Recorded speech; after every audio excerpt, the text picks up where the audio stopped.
Did you do Saturday Slaughterhouse last week? No, we did not, but we are live as we speak at this moment in time. Oh, we are. I was listening for our lead-in music. Okay. And your lead-in music is here. I hear it. All right, everybody. We are back. We're going to try this one more time. All right.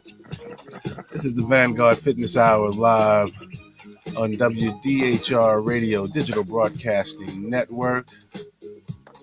So let's see what we're going to do this time. All right. So in fitness news, Article 1 is going to look at 6 reasons you're not losing weight.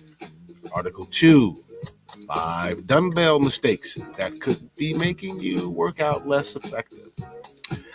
In your celebrity fitness news, 8 entertainers who lost a ton of weight by cleaning up their diet. Our show topic, to return or not to return, the gym decision. Along with that, we have the fitness tip of the week, Go Pro, to fuel your muscles. We also have the Vanguard social media question of the week. Are you comfortable training in the gym?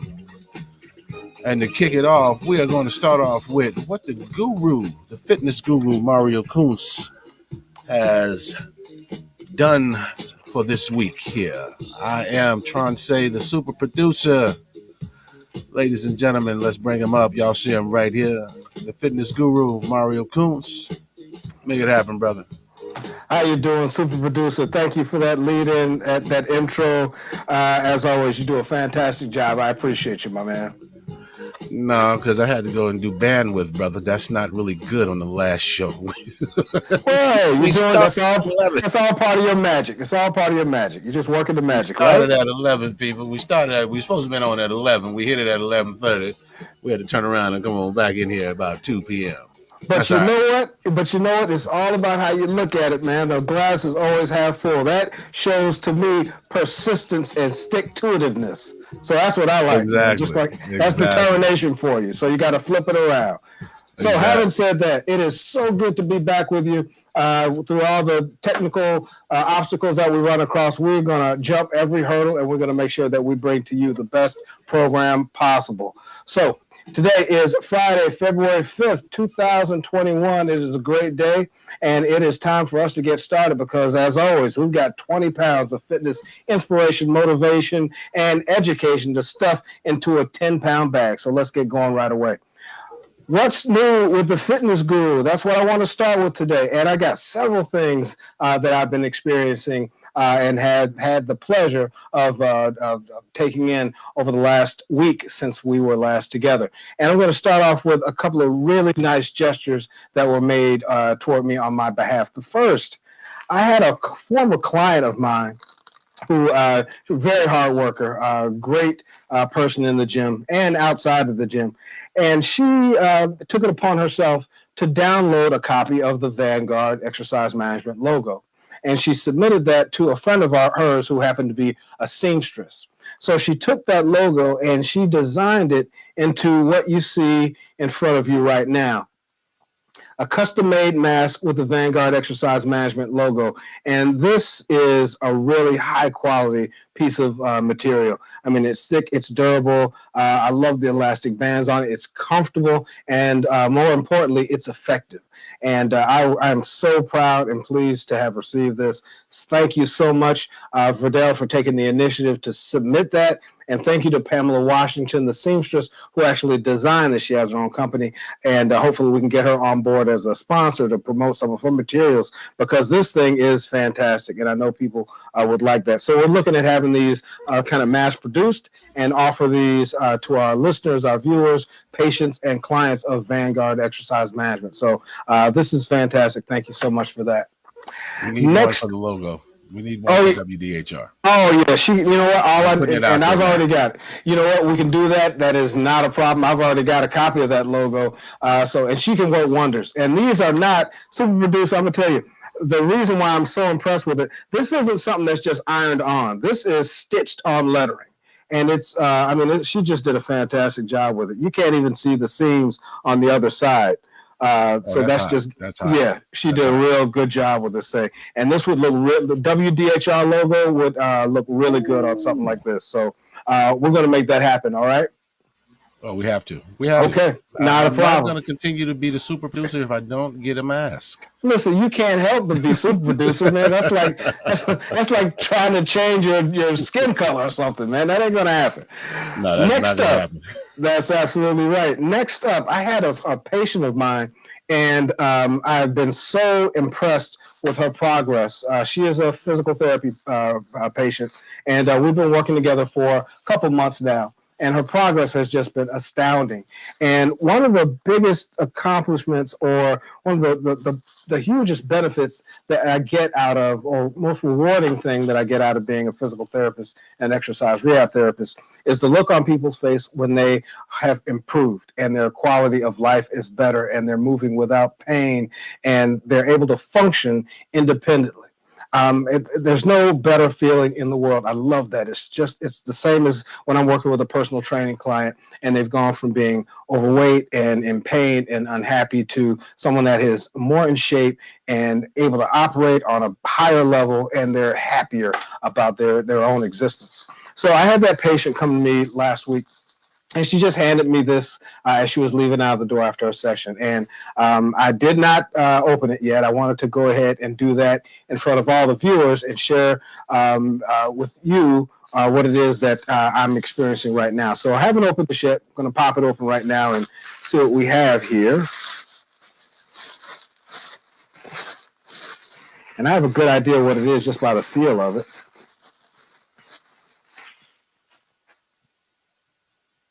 Oh, this is fantastic. I got another mask, folks, and this one actually has the words stretch on it. And the reason why this to me is so significant, the fact that she gave that to me, a big part of her exercise rehab therapy and physical therapy was flexibility training, just improving functional movement. And a lot of that was built around effective stretching techniques. And she just knocked that out of the park. For her to give me this, this is fantastic, because now when I wear this over my face, I'm really promoting the fact that stretching and flexibility training is so vitally important to enhancing quality of life. So thank you very much. Unfortunately, I can't say her name on the air just because of HIPAA laws, but you know who you are. And I really appreciate this gesture. This is fantastic. Thank you so much from the bottom of my heart. I really appreciate it. All right. Next up, I got a lot of feedback, a lot of comments just in my my inbox and on my social media pages about the bracelets that I wear. And I always got them on my right hand. And this one is a little different from the one that I typically wear, the one with the Vanguard colors on it, red, black, and green.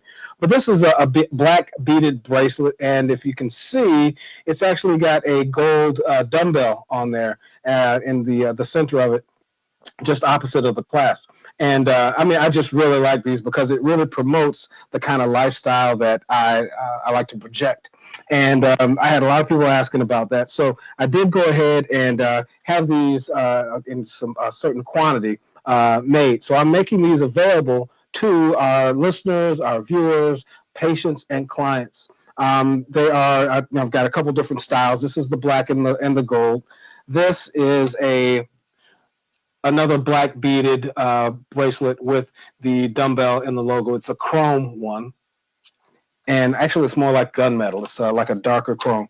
And this one is for the ladies. It's kind of a light blue with a chrome dumbbell in the center. So I'm playing around with colors and designs and that sort of thing. But these are just some of the ones that I am making available now. So if you are interested, just go ahead and shoot me an inbox message, and I'd be happy to get one or however many of those that you would like out to you. And like I said, a lot of different colors are going to be made available as well. So that has been a fantastic ongoing kind of a process. And I appreciate the feedback because that motivated me to start to make that happen.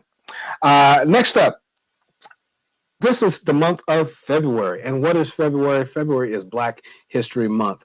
And if you are already a page fan, or if you're someone that follows the Vanguard Instagram page, you'll know that every day this month so far, I have been highlighting the achievements and accomplishments of prominent African Americans within the fitness, health, and wellness space.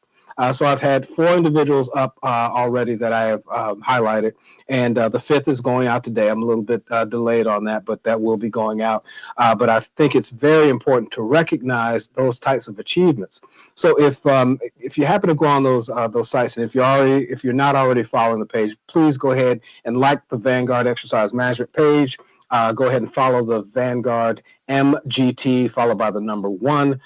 Instagram page, and it's not just photos that I'm posting, it's also detailed information and background about the person that's being highlighted on that particular day. So I think it's very important to make those recognitions and give recognition where recognition is due. So Vanguard Exercise Management, every day of the month of February, going to be promoting and celebrating the accomplishments, again, of prominent African Americans within the health, wellness, and fitness space. So that leads us up to your contribution to the show, because viewers and listeners have been sharing with us directly what it is that they're interested in knowing. And the first bit of feedback that I got, I've used a couple of terms in the past that I think some folks weren't quite familiar with, or, in the manner that I use them. So that prompted this next segment that's going to be starting next week, and that is the Vanguard Word of the Week. So basically, these are just words that make their way into the fitness lexicon that I'm going to elaborate on. So they might not be the most common lay terms that are out there, but they're important nonetheless. So I want you to have not just the ability to exercise and get fit. I want you to have that knowledge as well. So that's a big part of the reason why this segment is, I'm looking forward to developing this segment. So every other week, I'm going to select a word, or I might just do it every weekly, depending on your feedback. I'm going to select a word, or a term or phrase, and I'm going to elaborate on it so that you increase your own knowledge base.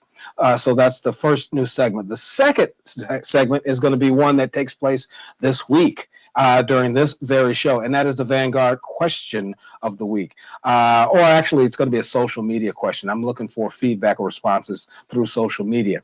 So I'm going to present a different question to the audience. Of course, it'll be health, wellness, or fitness related. And I'm going to be looking for your feedback. I'm going to tally the results, and I'm going to promote the responses back for the next show. So, if it's a yes or no, maybe 48% said no, 52% said yes, that sort of thing. So looking forward to bringing that to you as well. So we've got 2 new segments, again, the Vanguard Word of the Week and the Vanguard Question of the Week, or social media question of the week. And that's all because of you, the viewer, the listener, and the feedback that you provide. So thank you very much for that. I think it's just going to contribute to providing a more in-depth and robust show. That leads us up to fitness news. And I've got a couple of new articles that I want to share with you that I found to be very interesting. And I'm going to kind of summarize those.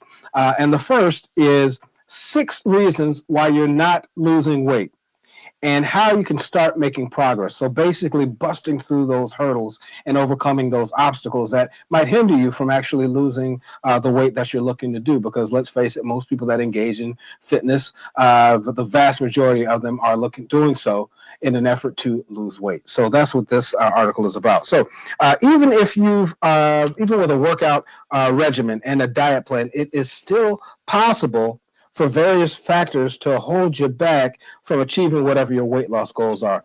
And these 6 things are going to really highlight those. So the first, and to me, it's one of the most significant because it has to do with mindset. And I firmly believe that what the most significant or prominent muscle that you have in your body is right here, what's in between the ears. Your mindset is all or nothing. And what do I mean by that? You set standards that are too high. In fact, they're so high that they're going to be tough to stick with, and they might end up backfiring. This kind of blows up in your face a little bit. You feel like you have to eat 100% clean, and you have to totally eliminate the things that bring you joy, even though they might not be particularly healthy for you, like that slice of cake or a piece of pizza. When you deprive yourself of those things, what did it do? It typically will make you want them more. Your cravings increase. And there's a good chance that you're going to end up giving in to those cravings and possibly even binge on the items that you're depriving yourself of. What happens after that typically? Well, typically you start to have feelings of regret. I fell off of my diet. I tried and tried, but I couldn't do it, and I gave in. And a lot of people will just abandon, in some cases, their goals altogether. Just feel like it's not going to happen. It's not worth it. Why even try? Don't want you to be that way. You want to allow yourself some room in your eating plan or your meal plan for that slice of pizza, that piece of cake, whatever the case might be. And maybe you're doing it every other Friday. Okay, just to throw out a day of the week. That way, that feeling of deprivation is not going to overpower you and get you to the point where, you just give in and then you just go nuts and you're really binging on those foods and falling off your diet plan completely. The same goes for exercise.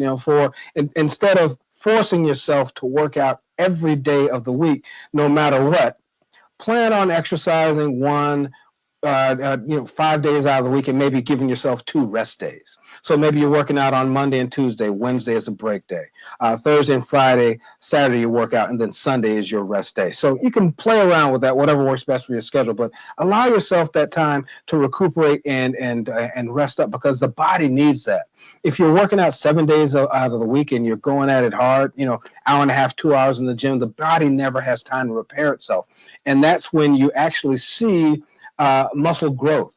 And what occurs is when you're working out, that soreness, that's basically, you're breaking down that muscle. And when you rest the body has an opportunity to rebuild itself. And not only do the muscles come back to where they were, they increase in size and strength and durability. You're actually building that muscle. So that's all. That rest period is a vital, important part of your training regimen, no less than getting enough sleep per night. So that's the next one.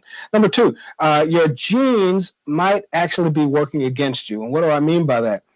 Depending on your physiology, you might be the type that gains or holds on to weight more easily than other folks. Now, some people are out there and they're just naturally muscular.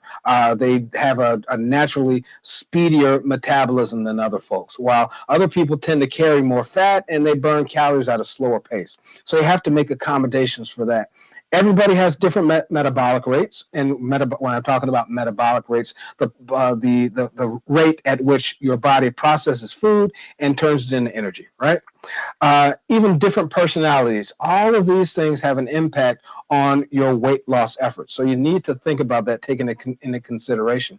You want to try cutting your calories just a little bit lower. So let's say currently you're taking in 2,700 calories per day.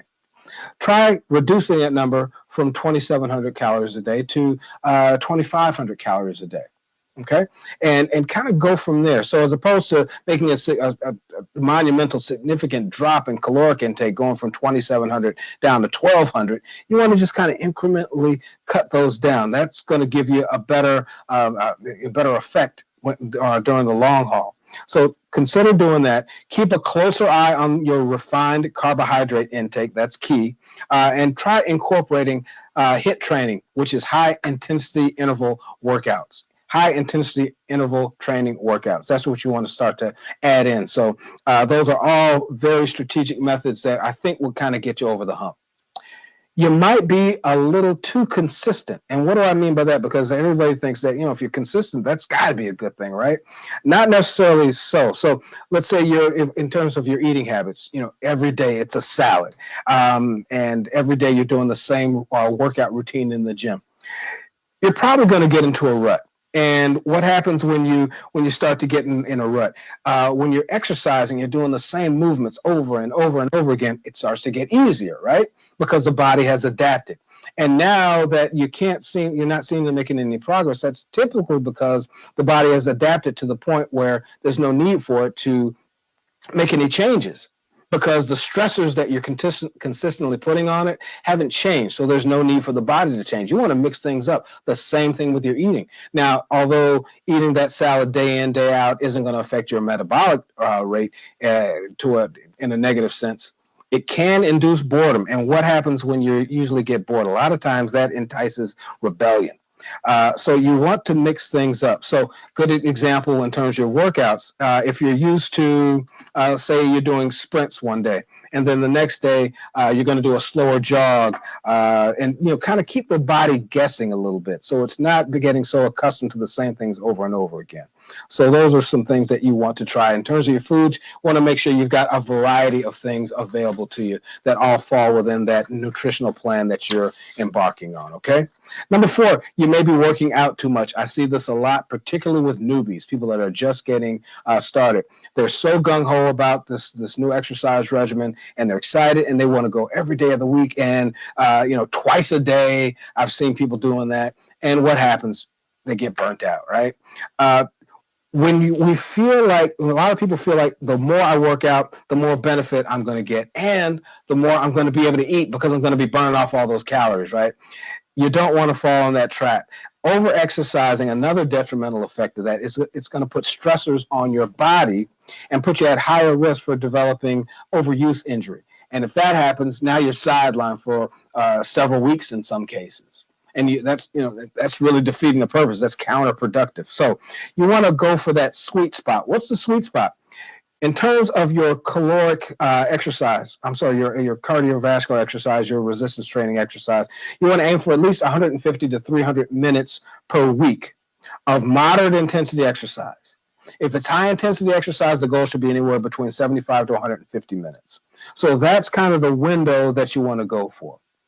Number 5, you may not be eating enough. This is so common when people are trying to lose weight. Not all people, but the majority of people are trying to lose weight.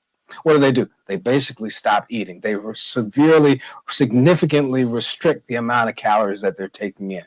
So the thinking is, well, if I'm not eating, I'm not going to be gaining any weight. Well, what happens? The body is such a complicated machine. It adapts.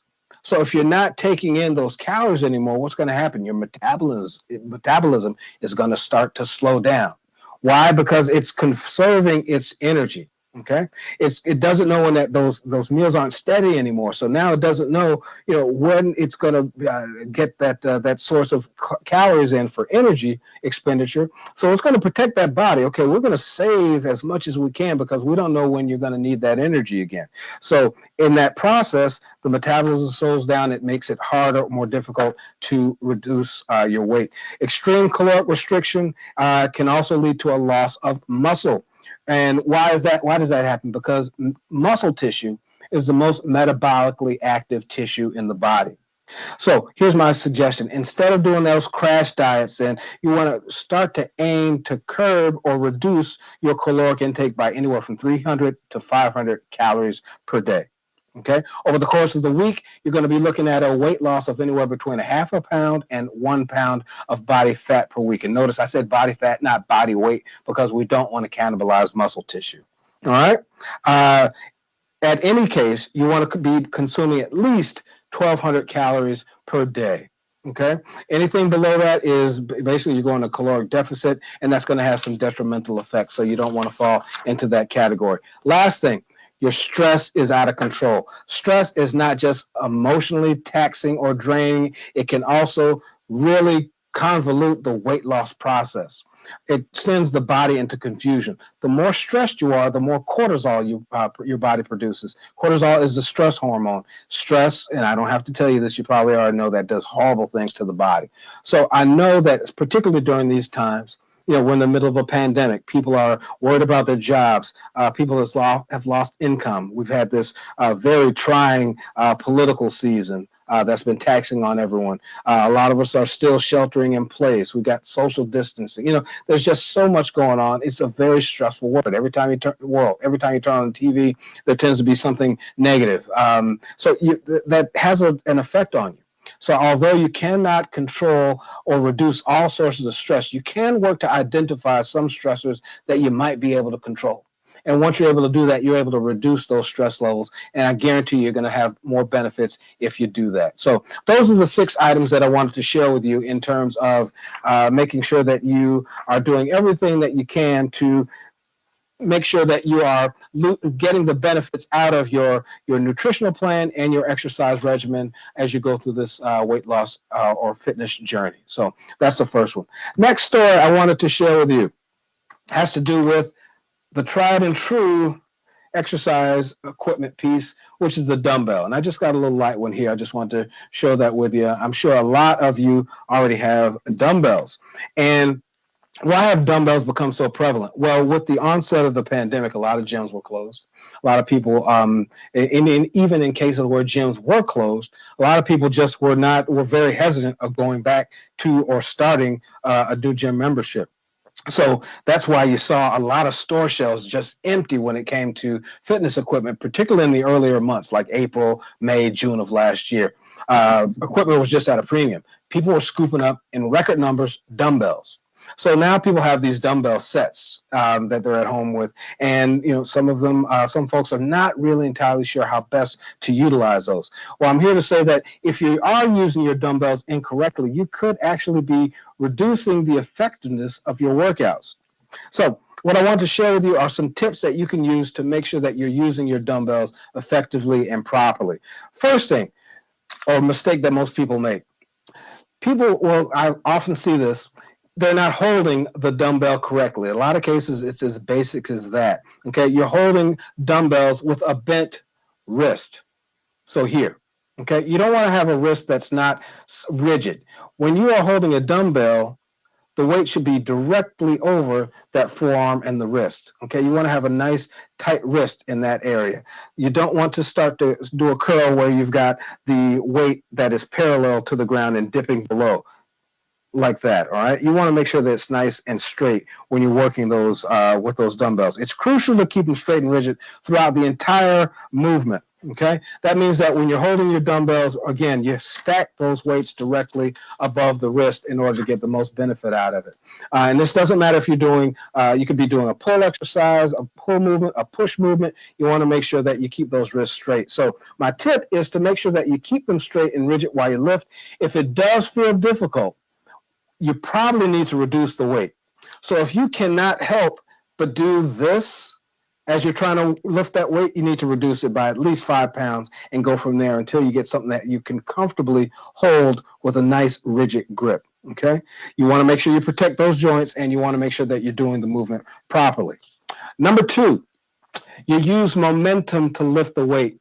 I cannot tell you how many times I've walked into the gym and I'll see a lot of big, massive, bulky dudes, right? And they got these, 110, 120-pound weights, and they are just swinging those weights, getting them up to their shoulders, and there's all kinds of back movement. The hips are coming forward, they're swaying.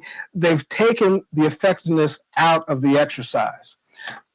If you're doing a bicep curl, that is to target the bicep. I should not have any other muscle group activated while I'm doing that. I want to isolate it. That's why the proper way to do a bicep curl, is to make sure that the arms are hinged, the elbows into the side of the body, and you're curling it up and you're controlling it throughout the range of the movement. Okay, so don't use, if you find yourself having to swing or use momentum or body weight to get that weight up to a curl position or a press position, you're going too heavy. Just reduce the weight.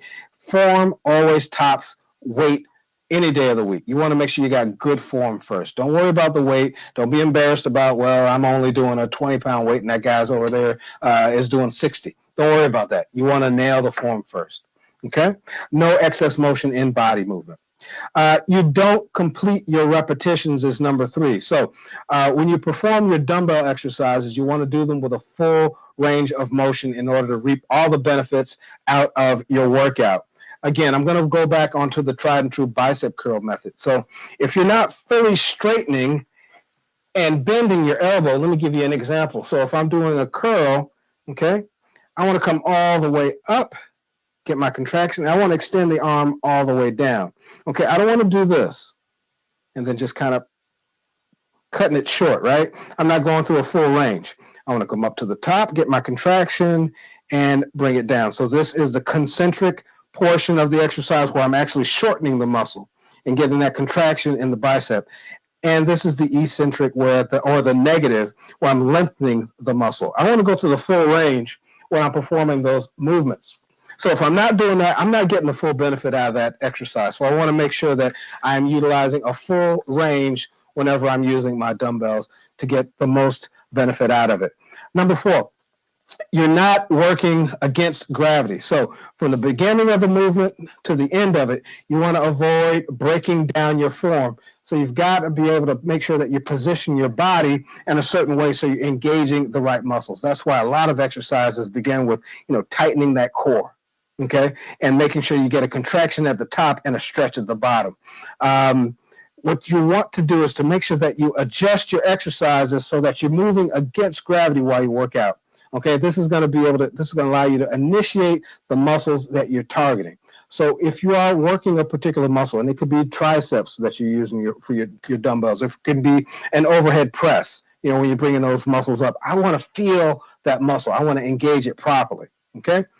Number 5, I kind of mentioned it in tip number 4, you don't engage your core. That has to do with your posture and core muscles, your abdominals, obliques, lumbar spine, or lower back. These are all part of those core muscles, and you want to make sure that they are engaged, okay? When you have a nice, tight core, you're going to be more stable. You're going to be able to exercise more efficiently and effectively. So don't forget to engage your core. So a lot of times people ask the question, well, how do I engage my core? How do I, brace my abs?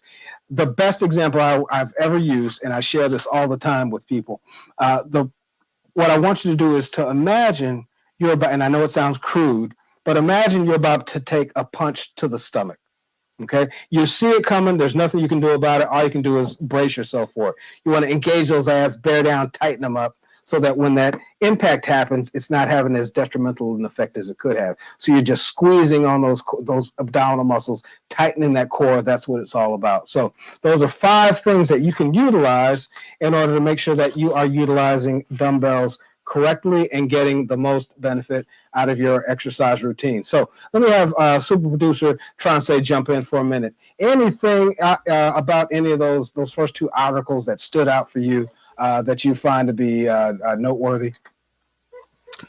Dumbbells, actually. The dumbbells. Okay. I've got, I wouldn't call them dumbbells, actually, weights. About got 2 40-pound weights here. And okay. So all right.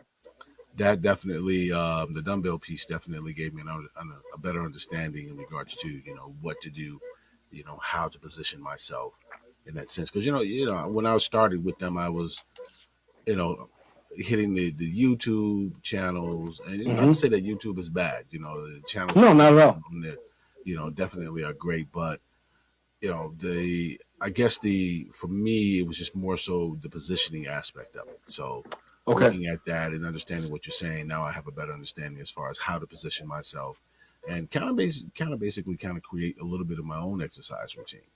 Absolutely. Yeah, so, definitely. Yeah, and that's the beauty of dumbbells. You can do so much with them, and it, with very little space. So I mean, I love it. And again, depending on the size, now those 40s, you're not going to be just toting those anywhere around. But you can get some, but you can get some good exercise with dumbbells, and they don't even have to be heavy weights. A lot of times, I've worked with individuals that and they're former athletes and that sort of thing, and we're going through an exercise routine, and we are doing, let's say, 21 curls or something like that, and I'll hand them a pair of 15s. And they're looking at me like, what is that all about? If you use proper form, you can make 15 pounds feel like 150 if you're doing it the right way. So again, form trumps everything. I learned that from a gentleman that taught me so much, and he said, it's all about the form. Form is everything. So that's what I wanted to share with the audience. All right. Next up. Before we move, we need to send a shout out to Mr. Anthony Dixon from Health and Fitness. This group has been with us from the start, so they let us know when, and I got to give it to Anthony. If he can see our show, he's going to type real quick on the back page. I can't see you all. There's a problem. I can't see you. So definitely big shouts out to Anthony Dixon from Health and Fitness Group. They watch us. They've been watching us from our first inception.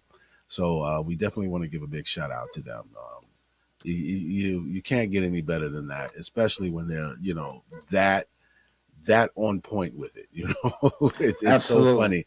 That's fantastic. Because I share, and when we go out there, and if he can't see, or they can't see, or his group tells him we can't see him, he instantly comes back. We can't see the fitness guru. Okay, so I have to make sure that they see the fitness guru. So I think we're going to probably start a little earlier, so that the health and fitness group, they can actually see us prior to. Okay. All right. Okay. But definitely, you need to send a shout out to him, man. Anthony. You know what? Listen, Mr. Dixon, thank you so much for your support. We really appreciate you, and glad you've been along for the ride, and want to make sure that you continue to follow us and really just be a part of this the Vanguard Fitness Hour family. So thank you so much. We really appreciate it. Thank you so much. Thank you so much, guys. All right, back to you. All right. Just had to throw that in there. All right. I'm glad you did. That was great. Thank you so much for that. So the celebrity fitness news. This is a little different from the segments that I've done in the past regarding celebrity fitness, because as opposed to past stories that I've shared with you, this has to do with multiple celebrities. In fact, these are all entertainers, music celebrities. So I found this article, and I found it to be very interesting because for whatever, celebrities, they carry a lot of weight, a lot of status. A lot of people like to follow what the celebrities drive, or what they drink, or what they wear, and that sort of thing. And the same goes true for fitness. So I want to highlight 8 different entertainers in terms of what they did, because they've really made some significant strides in changing their bodies. And the nice thing about this article, it covers a wide range of different musical genres. So it's not just one group, it's all rappers, or it's all hard rockers, or it's all classical artists. It kind of spans the range. So I wanted to get started with that. So I'm going to go through this article really quickly. Sure, you may not have legions of fans, or have Mark Wahlberg cheering you on, but you can be inspired by the weight loss success stories of these famous musicians who all recently cleaned up their diets to drop pounds and get into better shape. Whether it's quitting alcohol, cutting back on carbs, or ditching processed foods, each of these male musicians, no shade to the ladies, but these are all guys that are in this article, found a slimming strategy that works for them. We're going to go ahead and jump into these. The first is Ed Sheeran. After gaining weight on tour from post-show Wine and Wings, Grammy-winning singer-songwriter Ed Sheeran cut back on alcohol and started exercising regularly, enabling him to shed an impressive 50 pounds. He basically lost a small child. He also quit smoking and started running in an effort to clean up his lungs along with his diet. And when we're talking about enhancing cardiovascular activity, if you are a smoker, it's got to go. There's just so many detrimental effects to that. You'd be amazed at the improvement in cardiovascular function after a smoker has quit smoking after just a short amount of time. So that's our first one. Next comes from the country music genre, and that is Mr. Tim Mcgraw. Tim Mcgraw's 40-pound weight loss didn't happen overnight. It's been a decade-long process, which he opens up about in his new book entitled Grit and Grace, Train the Mind, Train the Body, Own Your Life. Like Sheeran, alcohol became a staple and a crutch for Mcgraw to get through his show. So he quit drinking, which was a smart move, since studies show how much alcohol contributes to weight gain. The country star also copped to cutting out burgers and other truck stop type foods and upping his workouts majorly, aiming for 2 hours in the morning and 2 hours in the afternoon. So he was really going at it. There's such a feeling of accomplishment that comes from being my age and still being at the top of my game, says Mcgraw, who is 52 during a recent interview. So Tim Mcgraw is the second one. Number 3, DJ Khaled. And a lot of you, he's really been exploding on the scene. I've seen him in commercials and everything else. But DJ Khaled kickstarted his weight loss journey by partnering with Weight Watchers back in 2017. In doing so, he lost 43 pounds and changed his approach to food. His new philosophy is moderation. Khaled cut back on white rice and bread. We're talking about carbs here. Replaced sugar in his cappuccinos with stevia, which is basically it's a plant-based zero-calorie sweetener. So if you do like to have that some kind of sweetness, but you want to avoid sugar, that's usually a good way to go.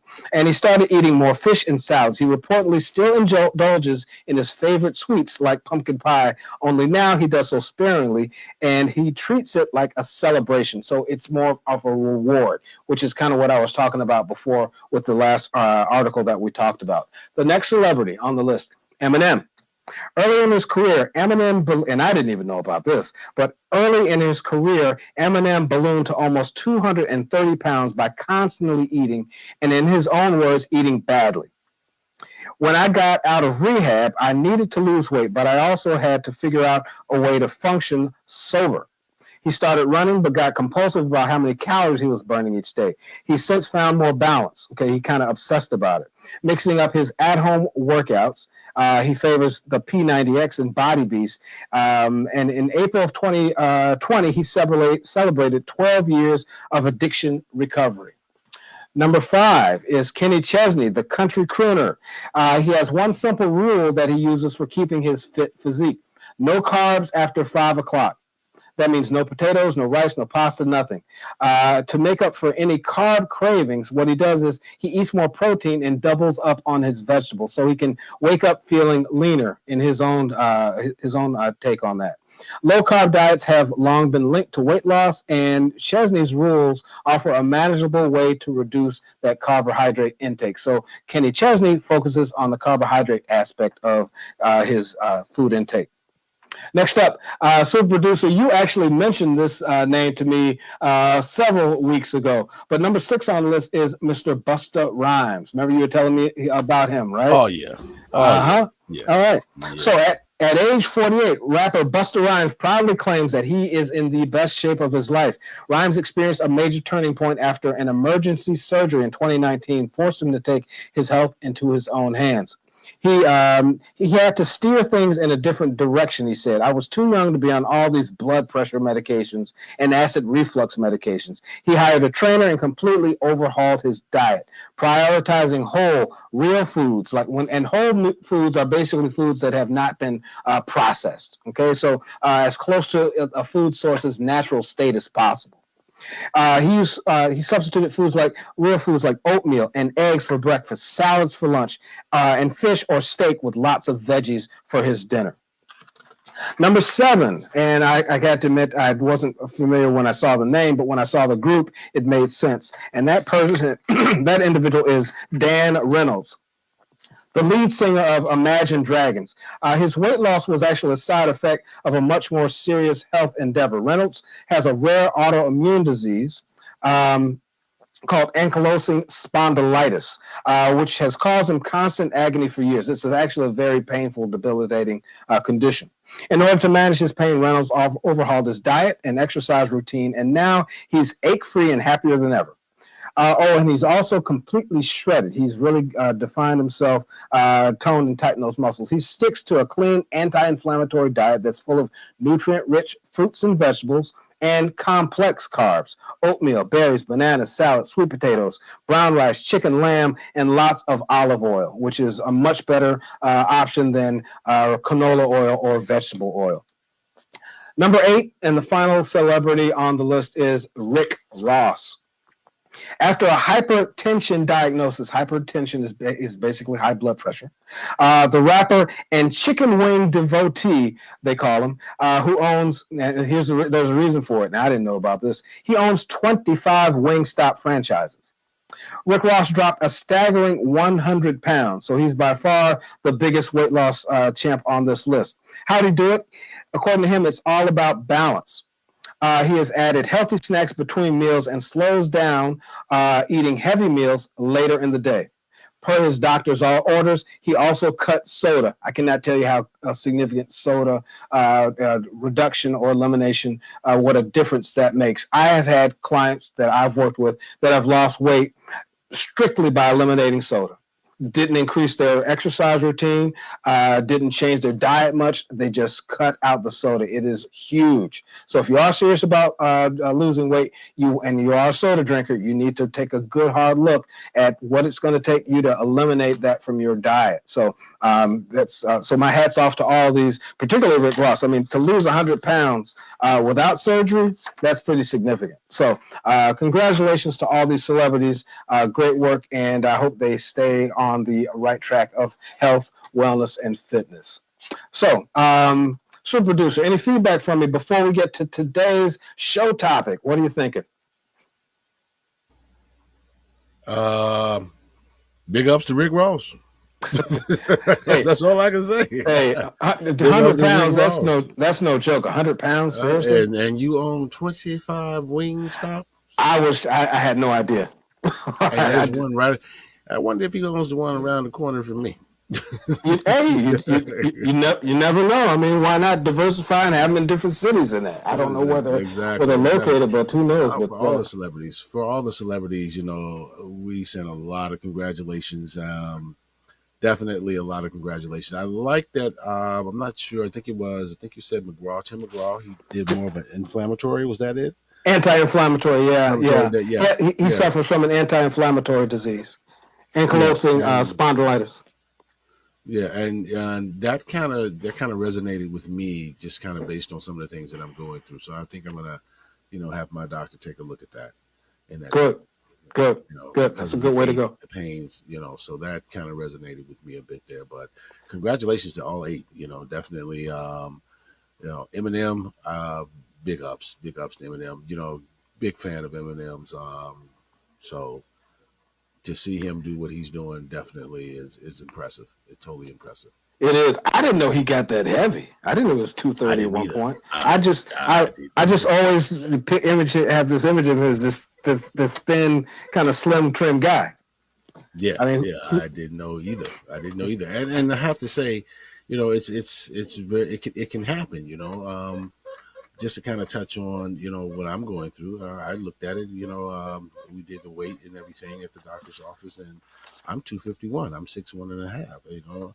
I'm not playing football. Okay, so I got you. Yeah, I should not be 251. If anything, I should be around 220. And looking, still to keep playing basketball. But when I saw that 251.8, I was like, oh, okay, this is not good. This is not good. Well, you know what? Sometimes we all need that wake up call, man. Definitely. And sometimes it's just, in your case, you saw the numbers on the scale, and I was like, I'm not happy with that. I'm not having that. For other people, it could be that ominous message from the doctor. Listen, unless you lose this weight, XYZ is what's going to happen to you. So, it really depends. So we all have our triggers, but we just need to use them as a fuel for the fire, so to speak, or whatever it's going to take you to get you to take that next step and start in a positive direction. Sometimes we got to take it. Yeah, we definitely. And again, like I said, big ups to the wife. She keeps me stretching as much as possible. That's good. Helps to have somebody in your corner like that. Oh yeah. Yeah, you sometimes get tired, but you're like, oh, go sit down somewhere. I don't feel like stretching right now. I know it. But the diligence is there. So that's good. But again, the 8 celebrities, congratulations. Absolutely. Definitely. All right. Okay, cool. Thank you. All right, so that leads us up to our topic of the day. To return to the gym or not to return to the gym. That's what we're faced with right now. To return or not to return. That's the gym decision that a lot of us are faced with. Now, in the early goings on of the pandemic, a lot of us didn't have a choice. The gym doors were shut. You weren't getting into a gym. Okay, things weren't figured out yet. There was just a lot of anxiety about things, so there wasn't really an option. Now, particularly where in my region of the country, particularly in the city of Chicago and surrounding areas and that sort of thing, things are starting to slowly open up again. So that begs the question, is it safe to return to the gym? Does it make good sense to work out in that type of a setting? Well, it really comes down to your own risk tolerance, I suppose. Now, the vaccine is out there now. Of course, it hasn't been made available to everyone yet, but it's, we're starting to see that. And from what last time I took a look at the numbers, they were starting to decrease a bit. So how does that translate into your decision to return to the gym? Well, let's take a look at what some of the research has told us so far. Some 59% of Americans do not plan to return to a physical gym after the pandemic ends. So what is fitness going to look like? It really, when you look at what we're experiencing here in this country, it can be staggeringly different from what other countries are experiencing. I'll give you an example. Consider this. Norway to date has had about 9,000 confirmed cases. I'm sorry, not to date. This is actually from late last year. So this is about August of last year. But they were facing about 9,000 cases of COVID-19. The U.S. at that point had 4.8 million. So what is it strictly population density, or is it something more significant than that? What is going to fuel the decision to get people comfortable enough to get back into the gym? So one of the things that you want to take a look at, if gyms do happen to be open in the area where you live, you may have to decide for yourself what's an acceptable amount of risk.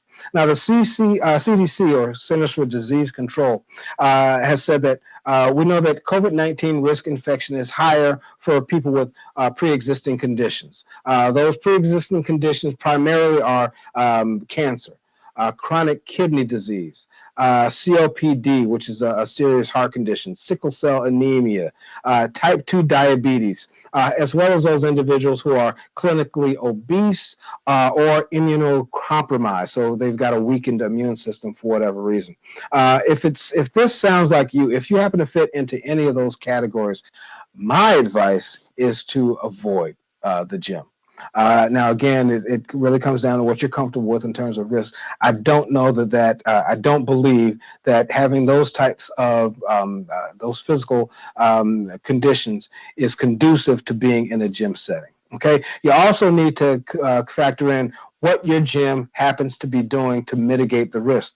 For example, some gyms are limiting capacity, right? They're mandating masks. They're enforcing social distancing. They're putting up these plastic pods in gyms for people to work out in some areas. So it's almost like working out in a bubble.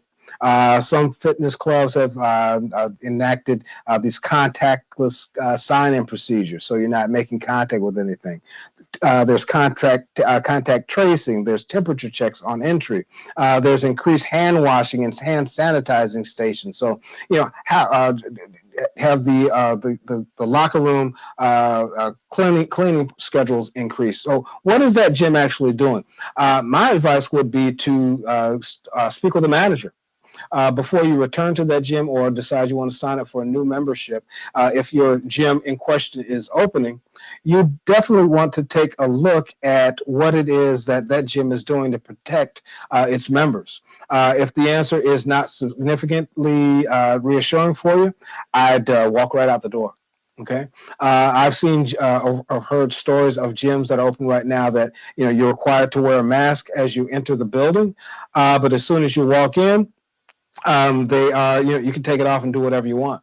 So how comfortable are you, would a person be under those types of circumstances? So it really comes down to taking that time to find out what it is that's going on in that area. You can also take a look at the numbers that the current area that you live in is experiencing. So what is your COVID infection rate? What is the rate for new infections? What is the death rate?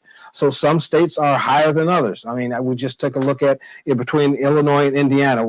I happen to be in Illinois, and the state next door, Indiana, has had rates at some points 3 times or double what we've seen here in Illinois. So it really comes down to that. So what's going on in that particular area that is going to make you either uncomfortable or comfortable enough to make the decision to return to that gym?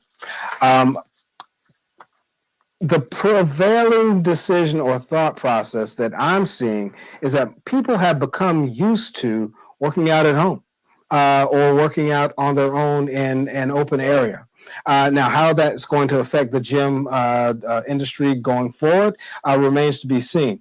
But it's something that definitely needs to be taken into consideration. So, are gyms going to go the way of the arcade? I doubt that completely. But the face of it, the way that it looks, the way that the fitness industry is going to evolve, is definitely going to be affected by this pandemic and what's going to happen going forward. So that is something that I would definitely take into consideration. So it really, again, do your homework.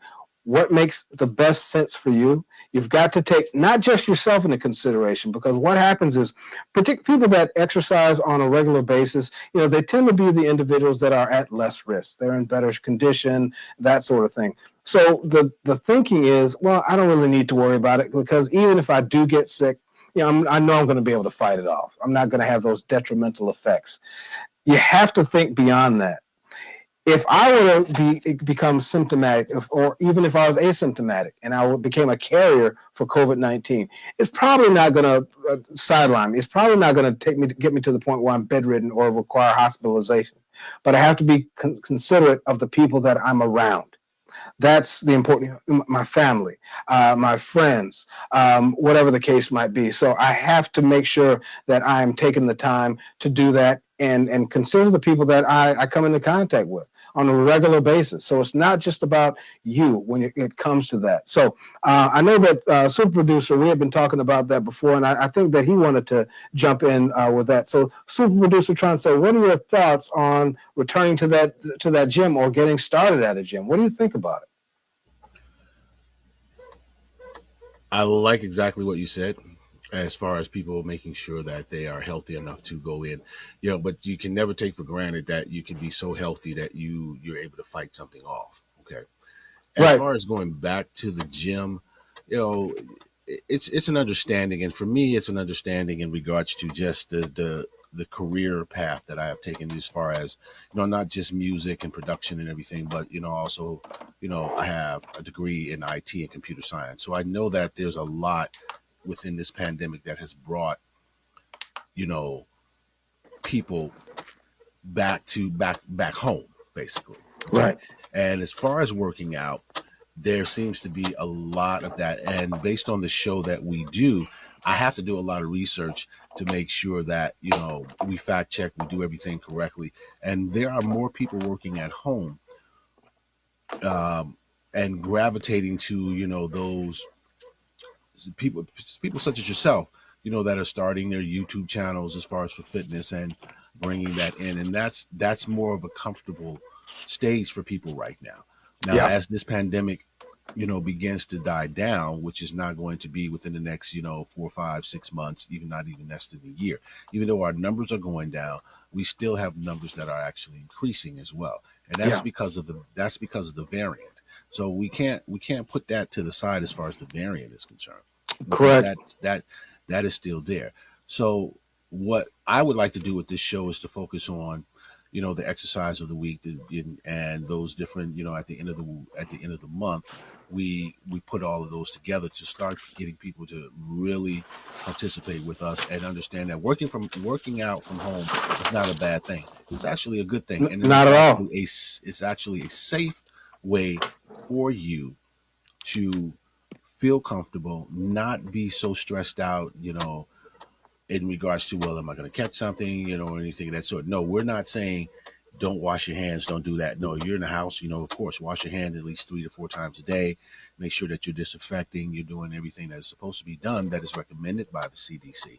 But to stay in shape, to really be able to move and do the things that you want to do, to be able to give yourself a fighting chance, before going to the gym, think about, those around you, as far as how well do you want to be safe. And for me, I think working out from home and dealing with a show like ours, or, working out with us, we probably will be doing a YouTube channel for that.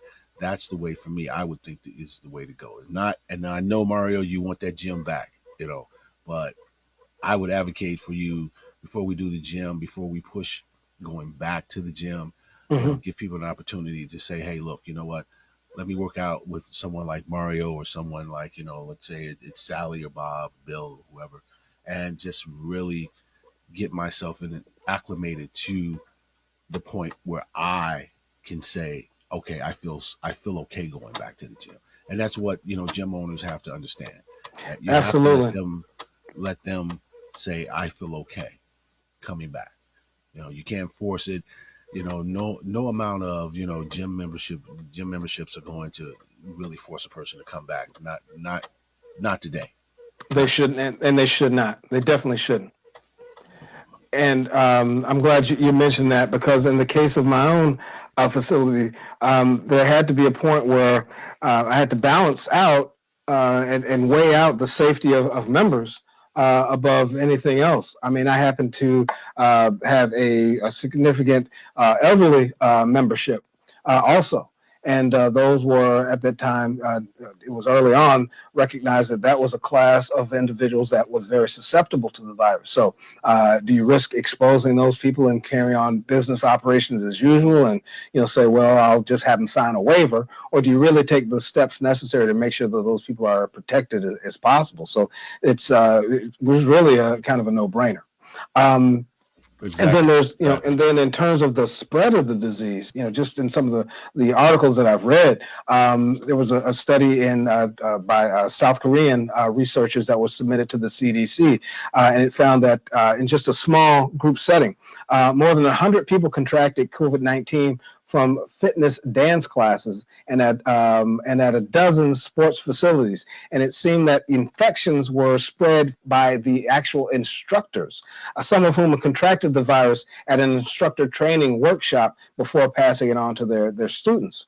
Another consideration is air quality. In gyms, particularly the facility that I was operating, we're talking about just 3,800 square feet. So it wasn't this elaborate air quality or air purification system, right? So you got these people in this confined area. Found a study that basically overstated the fact that gym airflow is indeed a cause for concern. In the summertime, it's nice to go into a gym that's air conditioned. You can get your workout in and that sort of thing. However, in the study, researchers determined that 10 people who ate at the same restaurant in Guangzhou, China, contracted the virus from respiratory droplets that were circulated by an air conditioner. So, there's just a lot of things that you need to take in consideration when you're assessing your risk in terms of getting back into working out. And like you said before, working out at home is not a bad situation at all. It definitely does not have to be. It's a controlled environment, which is often very beneficial. So, consider that before making that decision to jump back into it. And if you do happen to do it, you want to make sure you're taking all the precautions necessary, making sure that your equipment is wiped down, making sure that you social distance as much as possible, making sure that a lot of gyms require masks to be worn. I find it particularly difficult to work out wearing a mask. It just inhibits, for me anyway, my airflow and my oxygen processing. So I prefer to work out, alone or in open spaces. But for some folks that don't mind doing that, just make sure that you're safe and doing everything that needs to be, taking all the precautions that are necessary to make sure that your workout is as effective and safe as possible. You heard it here right now on the Vanguard Fitness Hour from the Fitness Guru. All right. Well, that story leads us to our Vanguard question of the week, which is the first time that we're actually doing this. This is the inaugural kickoff of that. Do you intend to return to the gym, or have you returned to the gym? Okay. How safe or comfortable are you with training in a gym given today's workout environment? I'm looking forward to any and all responses. You can log on to Vanguard Exercise Management's Facebook page, or you can even give a response at Vanguard's Instagram page, which is Vanguard MGT, followed by the number 1. We're going to put that contact information up toward the end of the show. But are you comfortable training in a gym? That is our social media question of the week, and I'm looking forward to receiving all your responses. So let's move on. Our fitness tip of the week. This is actually a two-parter because I got a lot of feedback or additional questions from last week's fitness tip of the week, which was the neck check. So I'm going to elaborate on that, and then I'm going to give our new fitness tip of the week for today. The fitness tip for last week was, if you're feeling sick, should you work out? And the way the fitness tip was structured was, if you're feeling under the weather, you want to perform what's considered to be a neck check before you exercise. Now, if you have symptoms that are above the neck, you're good to go. If you have symptoms that are below the neck, you need to stay home, get in bed, take care of yourself, and wait until you're healthy again. So the questions came in terms of what are above the neck symptoms, what are below the neck symptoms. Above the neck symptoms, the ones where you're good to go if you wanted to exercise and work out. Nasal congestion, sniffles, runny nose, sneezing. Those are all above the neck symptoms. Below the neck symptoms, where I recommend that you go home, that you stay in bed, that you take care of yourself before you do anything else. Fever, chills, body aches, if you happen to notice swollen lymph nodes, coughing, wheezing, shortness of breath, diarrhea, stomach pain. Those are issues that require you to take it easy, recuperate, see your doctor if you need to. Do what you need to do to get yourself healthy. You don't need to be in some gym or working out and further taxing your body. So I hope that clarified the fitness tip of the week from last week, just helping to break down what those symptoms are. So the neck check, are the symptoms above the neck or are they below the neck? Our fitness tip of the week, number 2, this is our new one. And that fitness tip is Go Pro. Okay, Go Pro. What does that mean? I'm talking about protein. So not only does whey protein fuel the muscles, it also helps to rev up your fat-burning metabolism, and it reduces your hunger hormones. If you remember from a previous broadcast, what are hunger hormones? That's ghrelin. Okay, ghrelin is the hormone within the body that tells us that we're hungry. So what you want to do is make sure that you're paying attention to that.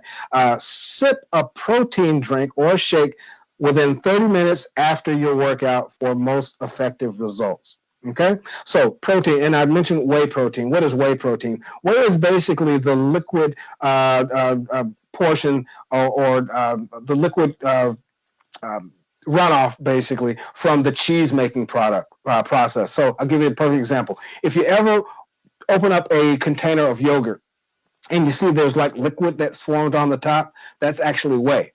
Okay, it just kind of serves it's a liquid substance, and then it's removed, and then it's refined, and it's turned into whey protein, and that's how we see it on the store shelves in terms of powders and supplements and that sort of thing. So you want to go pro. You want to make sure that you're including whey protein in your fitness regimen, in your diet. You want to go for 30 minutes after your workout. Okay, so that is our fitness tip.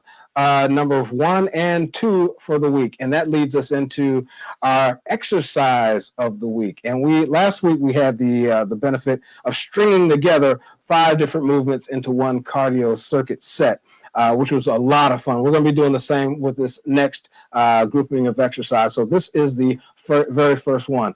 This exercise is going to help to target your lower abdominals, your thighs, and your obliques. The exercise is called a flutter kick, and I'm going to demonstrate that on the table that I have behind me. So let me get up from my chair, move it out of the way so that we have clear view of what I'm going to be doing. So with flutter kicks, and Super Producer, if you can let me know that I'm still in good view. How are we looking? We good? Looking good. All right, perfect. So I'm going to start in a supine position. So basically, a supine position just means I'm laying on my back, right? I'm going to go with a palms down position. I'm going to flatten out my shoulders. From here, what I'm going to do is to curl my torso up so that I'm looking at a higher point. I'm going to elevate my legs. And from here, I'm just going to make a kicking motion. Now, I further engage my abs as I raise those shoulders off of the floor or the mat, whatever surface you happen to be working on. And I'm just kicking those legs up and down. I'm never allowing the legs to touch the floor underneath me. I just keep that motion going back and forth, nice and smooth. Now, I can go for repetitions. So a repetition example would be 1, 2, So it's right, left, 1, right, left, 2. I can go for repetitions, or I can simply go for time. 30 seconds, 45 seconds, a full minute, whatever the case might be. The legs stay nice and straight. The toes are pointed. And my abs are engaged because my shoulders are off the surface of the mat. These are flutter kicks. So first exercise. Great, again, for the lower abdominals, the obliques, and the thighs. So that is our exercise for the week, and that is flutter kicks. Great exercise to include in your overall training regimen, particularly if you're focusing on abdominal development. If you're not already doing it, it's a great exercise to include in your overall routine. So next up, where are we now? We've actually come to the end of the show. So again, don't forget our question of the week. We've got rebroadcasts of this show on WDHR Radio's website. I'm going to be putting those up on my Facebook page, which is Vanguard Exercise Management. And we've got a great show lined up for you next week also. And I'm going to share that information with you because I'm really excited about it. So with the conclusion of this, we've got all our contact information up for how you can see all of our social media links. We're on Facebook, Vanguard Exercise Management, Instagram at Vanguard MGT, followed by the number 1. And we're also on YouTube. You can just go to YouTube, type in Vanguard Exercise Management, and that page comes right up. Show rebroadcasts are on there, in addition to different videos that I put up for different exercises, media appearances, those sorts of things. So it's just a great source of information and knowledge for all of you. Next week is going to be a very special show. It is our 9th episode, so we're coming up on that big number 10, but that's going to be Friday, February 10th. That is our pre-Valentine's Day show, and I got something special lined up for that. Our Valentine's Day episode is going to be, the theme of it is couples who train together, remain together. I'm going to have a special guest with me, Miss Ingrid Isaacs, who is a world-class championship award-winning bodybuilder. She's won shows just like I have. She's going to be my partner for the day. We're going to be going through a series of workouts together that you can do with your partner throughout, not just on Valentine's Day, but any day you decide to work out. It's great when you do have a partner with you that's going to encourage you and motivate you. Just makes things more fun. So our couples-themed show next week, again, is couples who train together, remain together. I'm looking forward to bringing that to you, and also bring on our special guest, my special guest, good friend, Ingrid Isaacs. So I'm going to be putting more information up about that as I promote next show. So get ready for that. Make sure that your spouse knows that, hey, you're going to be working out with me next week, because I want to see you all there together. Having said that, anything else that you want to add, super producer Tronce? No, not at all. I mean, there you go. You pretty much got it right there. All right. Go ahead and let's make it happen. Well, beautiful. All right, people. Yes. Oh, go ahead. I'm sorry. No. That's it, y'all. That's it. The Vanguard Fitness Hour, brought to you by WDHR Radio Digital Broadcasting Network with the fitness guru, Mario Kuntz. Tune in next week, February the 10th, for the Valentine's Day special. Couples who work out together, stay together.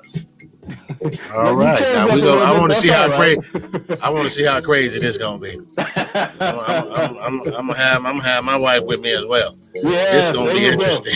Good. It's gonna be great. This is gonna be interesting, right here. Yes, it is. So it's gonna be interesting. Yep. So in the meantime, in between time, remember the Vanguard motto: train hard, eat clean, stay focused, and be sure to mask up. Keep yourself safe, and keep other people safe as well. All right? So we'll see you next time. Have a healthy day. Stay safe. And we're glad you're here. We're looking forward to seeing you again next week. Take care, everybody. Peace.